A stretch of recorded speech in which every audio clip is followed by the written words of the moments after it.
To keep seeing more stories, make sure to subscribe and turn on notifications. If you like this video, share your feedback in the comments section. The Invitation. A chance encounter. Nora Bennett pressed her palm against the cool mahogany door, gathering courage she wasn't sure she possessed. Inside that office sat Victor Stone, a man whose name commanded respect across every boardroom in Chicago. At 26, Nora had cleaned enough houses to recognize wealth when she saw it, but Victor's penthouse estate was something else entirely. Crystal chandeliers worth more than her annual salary hung from ceilings painted by artists she'd only read about in magazines. She had been working here for 4 months now, and every single day felt like walking through a museum after hours. Everything was pristine, untouched, and heartbreakingly empty. The marble floors echoed with silence. The walls held photographs turned backward, their subjects hidden from view. And Victor himself moved through these halls like a ghost haunting his own life. The man behind the fortune. Maria, the head of staff, had pulled Nora aside during her first week. The older woman's eyes had filled with tears as she explained why the master of the house never smiled. 2 years ago, Victor's wife Rebecca and their 5-year-old daughter Sophie had been driving home from a ballet recital. A drunk driver ran a red light. Neither of them survived the impact. Since that night, Victor had transformed from Chicago's most charismatic philanthropist into a hollow shell who signed checks and attended meetings but never truly lived. Nora understood grief in her own way. She was raising her 7-year-old son Tyler alone after his father had walked out 3 years ago. Money was always tight, medical bills from Tyler's asthma piled up faster than she could pay them, and her dream of finishing her nursing degree felt more impossible with each passing month. This job was her lifeline, paying 3 times what she'd earned at her previous position. She couldn't afford to lose it. But she also couldn't keep watching Victor destroy himself with sorrow. A world of innocence. Every weekend, Nora volunteered at Sunshine Grove Orphanage on the south side of the city. The building was old, the paint was peeling, and the funding was always running short. But inside those walls lived 32 children whose laughter could light up the darkest rooms. They had all lost something, parents, homes, the childhood they deserved, yet they still found reasons to smile. They still believed in tomorrow. Little Jasmine, who was 8 and had been at the orphanage since she was 3, always asked Nora the same question. "When you finish school and become a nurse, will you take care of us?" The question broke Nora's heart every time because she wanted to say yes. She wanted to gather all these children up and give them the love they deserved. Last Thursday, while organizing the playroom, an idea had struck her with such force that she'd actually gasped out loud. The children needed hope. Victor needed purpose. What if she could bring them together, the proposition? Now, standing outside his office door, Nora questioned everything. What made her think a grieving billionaire would want to spend time with orphan children? What if seeing their innocence only reminded him of what he'd lost? What if she overstepped and ended up fired, unable to pay rent, unable to afford Tyler's medication? She knocked anyway. Victor's deep voice called out permission to enter. When she pushed open the door, she found him standing by the floor-to-ceiling windows that overlooked Lake Michigan. The afternoon sun cast long shadows across his face, highlighting the sharp angles of his jaw and the weariness in his dark eyes. At 38, he should have been in his prime. Instead, he looked ancient. He turned to face her, and Nora felt her breath catch the way it always did when those intense eyes focused on her. Unlike the other staff members who scurried around with their gazes lowered, Nora had never been able to look away from him. There was something in his sadness that called to her own struggles, a recognition that they were both fighting battles nobody else could see. Breaking the silence. "Nora," he said, and even her name sounded weighted coming from his lips. "Is something wrong?" She twisted her hands together, suddenly aware of how small she must look in her simple cleaning uniform compared to his expensive tailored suit. "No, sir. Actually, I wanted to ask you something. It's personal, and I understand if you'd rather I didn't, but I think it might be important." Victor raised an eyebrow, the most expression she'd seen on his face in weeks. "I'm listening." The words tumbled out before she could stop them. "I volunteer at Sunshine Grove Orphanage every weekend. The children there, they're preparing for a charity event next month. They're going to perform songs and show artwork they've created. They need sponsors, people willing to attend and support them. I know this is presumptuous, and I know you have your own struggles, but these kids, they've lost everything too. And somehow, they still find joy. I thought maybe, if you saw that, it might help." A moment of truth. The silence that followed felt endless. Victor's expression didn't change, but something flickered in his eyes. Anger? Pain? She couldn't tell. Nora's heart hammered against her ribs as she waited for him to tell her to leave, to never speak of personal matters again, to pack her things. Instead, he walked slowly to his desk and sat down, gesturing for her to take the chair across from him. "Tell me about these children," he said quietly. Nora sat, relief flooding through her. She told him about Jasmine, who wanted to be a teacher. About Marcus, who was 12 and dreamed of being an architect. About tiny Emma, who was only 4 and had been found abandoned at a hospital. She spoke about their resilience, their hope, their capacity to love despite having every reason not to. As she talked, she watched Victor's face.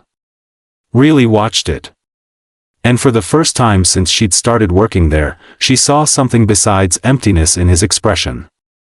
She saw the faintest spark of curiosity. "When will this event take place?" he asked when she finished. "3 weeks from Saturday," Nora replied, barely daring to breathe. Victor nodded slowly, his fingers drumming once against the polished wood of his desk. "I'll consider it. Thank you for the invitation, Nora." It wasn't a yes, but it wasn't a no either. And as Nora left his office, she felt hope blooming in her chest for the first time in months. Maybe, just maybe, she could help save the man who had unknowingly begun to capture her heart, the awakening. An unexpected arrival. The morning of the charity event arrived with crisp autumn air and golden sunlight that seemed to promise new beginnings. Nora had been at Sunshine Grove since dawn, helping the children prepare. The orphanage's modest community hall had been transformed with colorful decorations made by tiny hands. Paper chains hung from the ceiling, crayon drawings covered every wall, and a small stage had been set up at the front where nervous children would soon perform. Nora hadn't heard from Victor since their conversation 3 weeks ago. She'd returned to work the following Monday half expecting to be let go, but nothing had changed. Victor remained polite and distant, buried in his grief and his business empire. She'd convinced herself he would never come, that her invitation had been foolish, that she'd seen hope where none existed. So when a sleek black car pulled up outside the orphanage at exactly 2 o'clock, Nora's heart nearly stopped. She watched through the window as Victor emerged, dressed more casually than she'd ever seen him, in dark jeans and a charcoal sweater. He looked uncertain, vulnerable even, as he stood on the sidewalk staring at the building's worn facade. First impressions. Nora rushed outside before she could lose her nerve.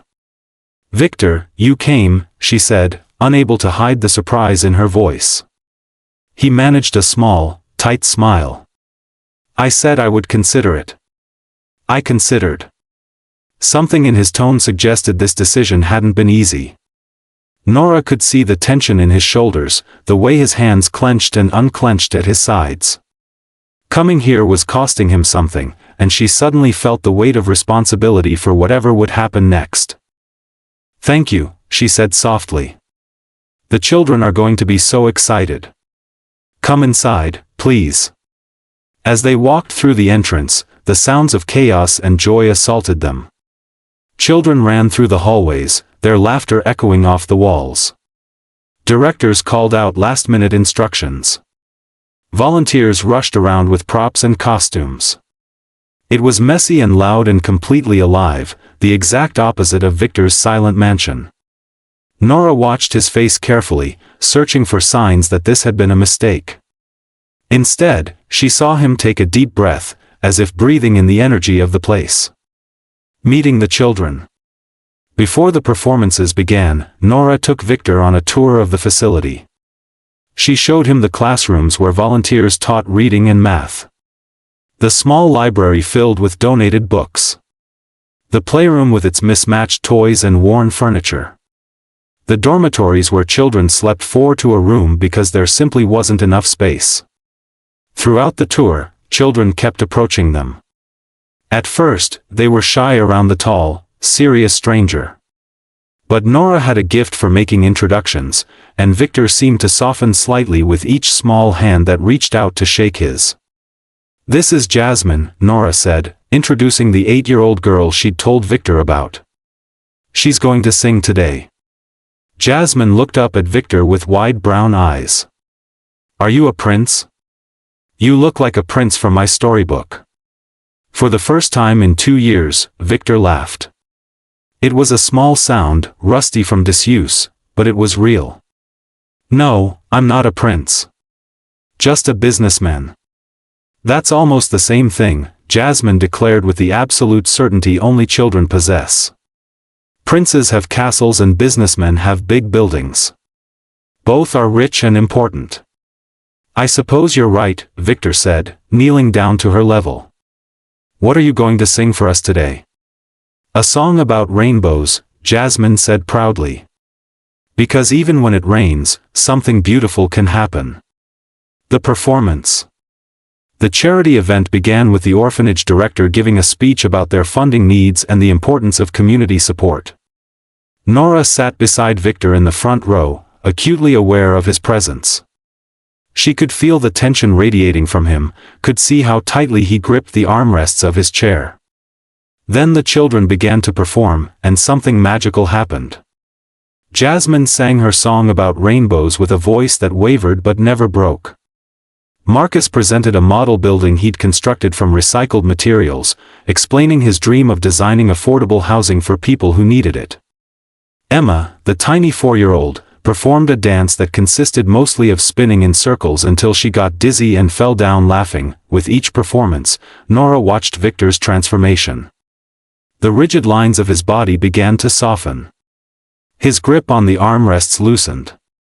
And when little Emma fell down, he actually smiled, a genuine expression that reached his eyes and made him look younger, more like the man he must have been before tragedy struck. A breakthrough moment.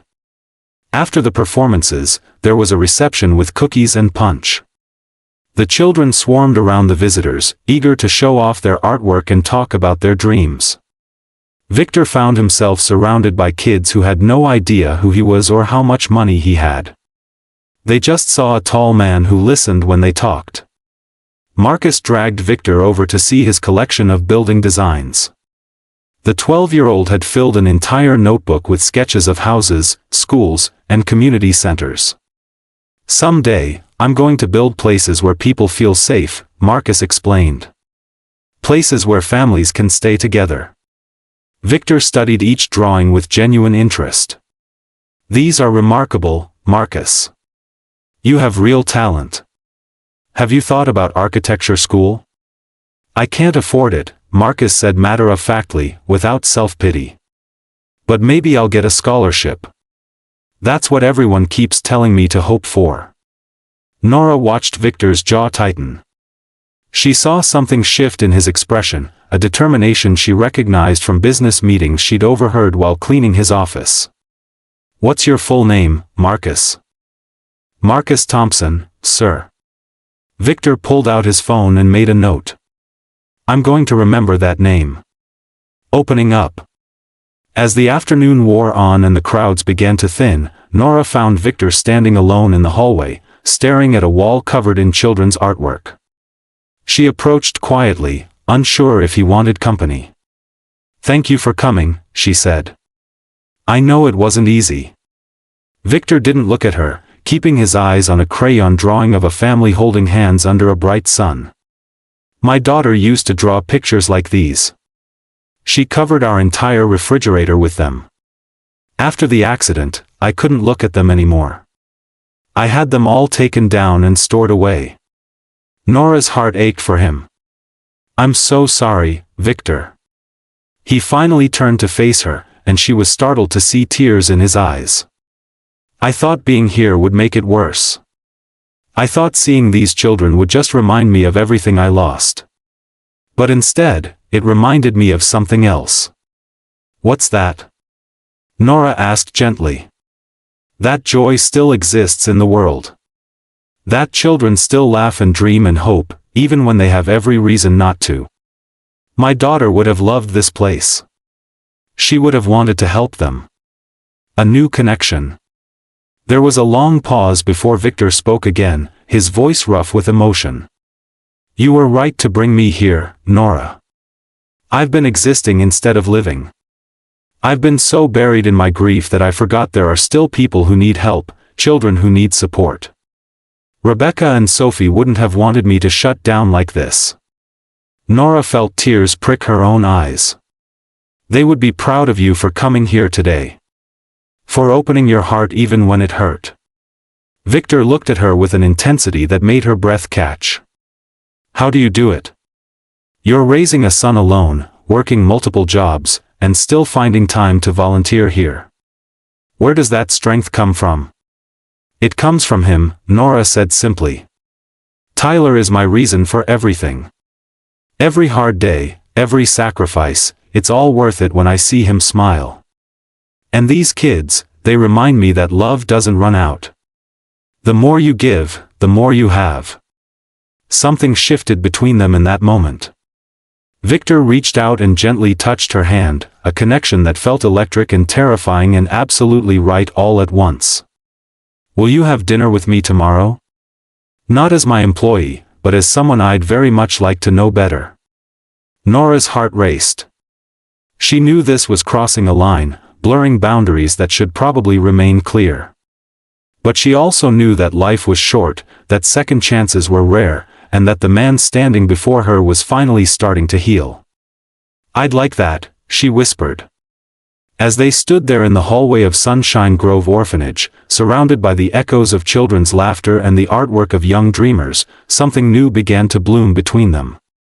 It was fragile and uncertain, like the first flowers of spring pushing through frozen ground.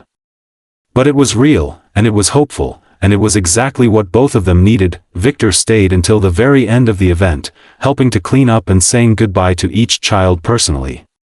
Before he left, he found the orphanage director and asked about making a donation. Not just for this event, but for the facility itself. Scholarships, building repairs, whatever they needed. As Nora watched him drive away, she realized that inviting him here hadn't just helped Victor. It had changed something in her too. For the first time since her ex-husband left, she was allowing herself to hope for something more than just survival. She was allowing herself to imagine what happiness might look like, the transformation. A new beginning. The restaurant Victor chose for their dinner was elegant but not ostentatious, a quiet Italian place tucked away in a neighborhood far from the flashy downtown establishments where he usually conducted business. Nora arrived 15 minutes early, her nerves making it impossible to wait at home any longer. She'd borrowed a dress from her friend Carmen, a simple navy blue number that made her feel both sophisticated and completely out of her element. When Victor arrived, he looked different somehow. The permanent shadow of grief that usually clouded his features had lifted slightly, replaced by something that looked almost like anticipation. He smiled when he saw her, a real smile that transformed his entire face and reminded Nora why this powerful man had once been known for his charisma. "You look beautiful," he said, pulling out her chair with old-fashioned courtesy that made her heart flutter. "Thank you," Nora replied, feeling heat rise to her cheeks. "You clean up pretty well yourself." They both laughed, and just like that, the tension broke. Over plates of pasta and glasses of wine, they talked like two people discovering each other for the first time. Victor asked about Tyler, and Nora found herself sharing stories about her son's obsession with dinosaurs, his struggles with asthma, his dreams of becoming a paleontologist. Victor listened with genuine interest, asking questions that showed he actually cared about the answers. Sharing stories. In turn, Victor began to open up in ways Nora suspected he hadn't with anyone in years. He told her about Rebecca, how they'd met in college and fallen in love over shared dreams of making the world better. How Sophie had been born with her mother's green eyes and his stubborn determination. How his last conversation with them had been about what to have for dinner, something so mundane and precious that its memory still brought tears to his eyes. I spent the first year after the accident trying to work myself to death, Victor admitted, his voice low and raw. I thought if I stayed busy enough, I wouldn't have to feel anything. But grief doesn't work that way. It waits for you. It finds you in quiet moments and drowns you when you least expect it. Nora reached across the table and took his hand. What changed? You did, he said simply. When you invited me to that orphanage, when you looked at me with those eyes that somehow saw past all my defenses, something cracked open inside me. Watching those children laugh and dream despite everything they'd lost, it made me realize I was dishonoring Rebecca and Sophie's memory by shutting down. They lived with such joy, such purpose. They would want me to do the same. Building trust. Over the following weeks, Victor and Nora's relationship deepened in ways that surprised them both. He started joining her at Sunshine Grove every Saturday, showing up in jeans and old shirts, ready to help with whatever the orphanage needed. He played basketball with the older boys, read stories to the younger children, and worked with Marcus on architectural designs that were becoming increasingly sophisticated. The children adored him. They had no idea that the man who pushed them on swings and helped with their homework was one of the wealthiest people in Chicago. To them, he was just Victor, the tall man with the sad eyes who smiled more each time he visited. Nora watched him transform week by week.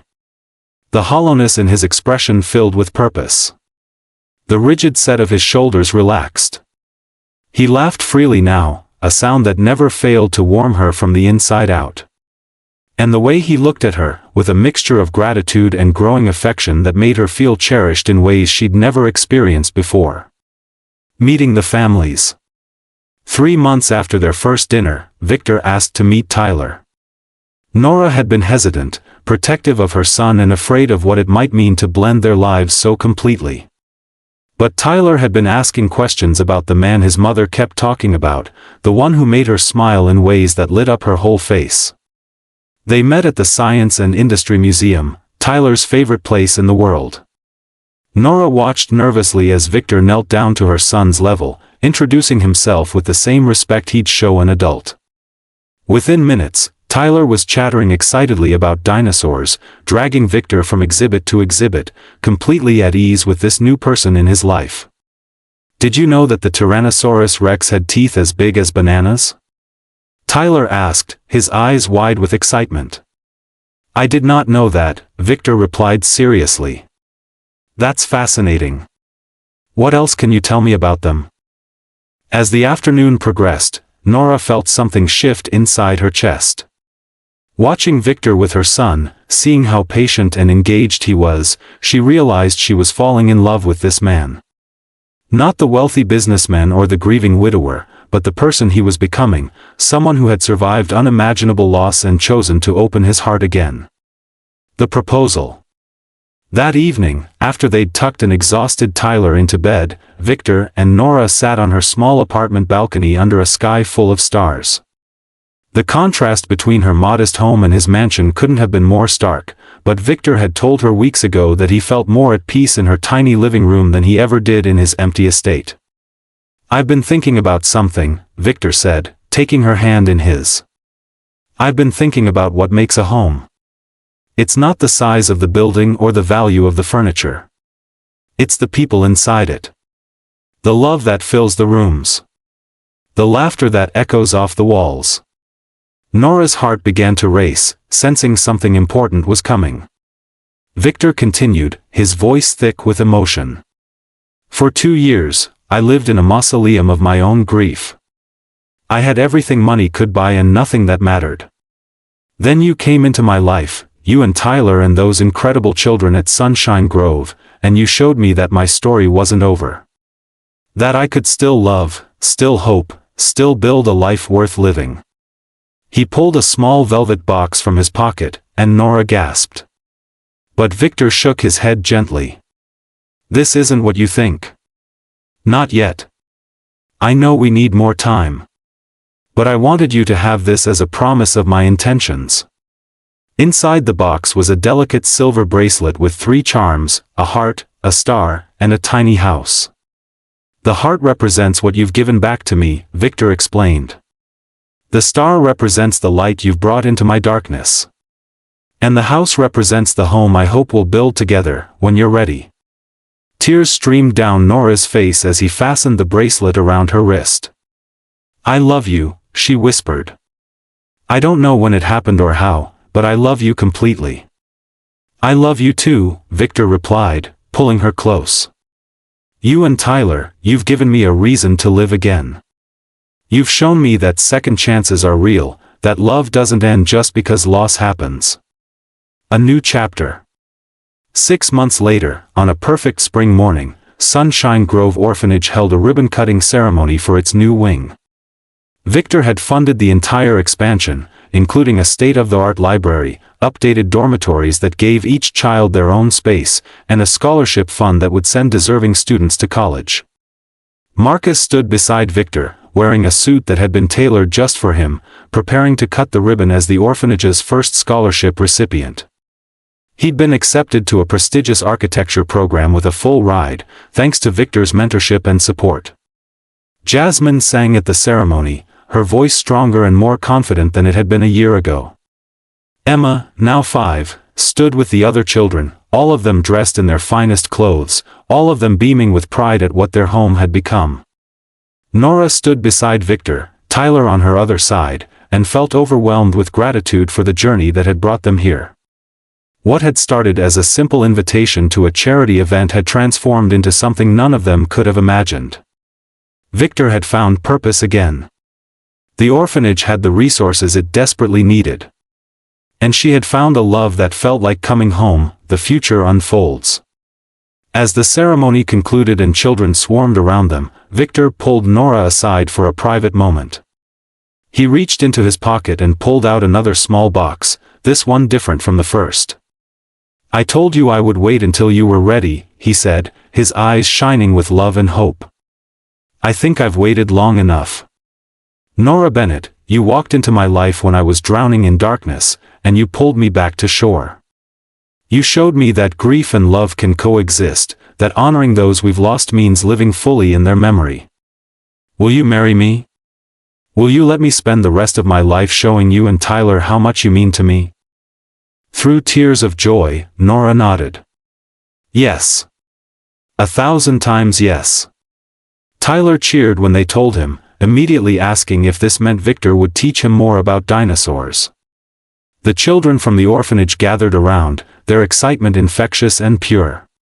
Even the staff members who had known Victor in his darkest days wiped away tears, moved by the transformation they'd witnessed. Full circle. A year later, Victor, Nora, and Tyler stood in the master bedroom of a new house they'd built together.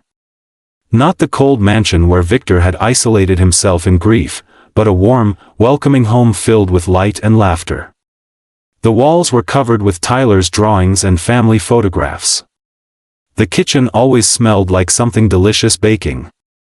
And the guest rooms were often filled with children from Sunshine Grove, coming for weekend visits and finding the family love they deserved. Nora had finished her nursing degree, graduating at the top of her class with Victor and Tyler cheering loudest in the audience. She now worked part-time at a clinic that served underprivileged families, using her skills to help others the way she'd once needed help herself. Victor had restructured his entire business philosophy, focusing his company's resources on charitable initiatives and community development. He'd discovered that building things that mattered, schools and hospitals and affordable housing, brought him more satisfaction than any corporate deal ever had. But the greatest change was in Victor himself. The man who had been hollowed out by grief had been filled with love again. He would never forget Rebecca and Sophie. Their photographs held places of honor throughout the house, and he spoke of them often with Tyler, sharing stories that kept their memory alive. But he'd learned that the human heart has an infinite capacity for love, that honoring the past doesn't mean abandoning the future. The wrong number that changed everything.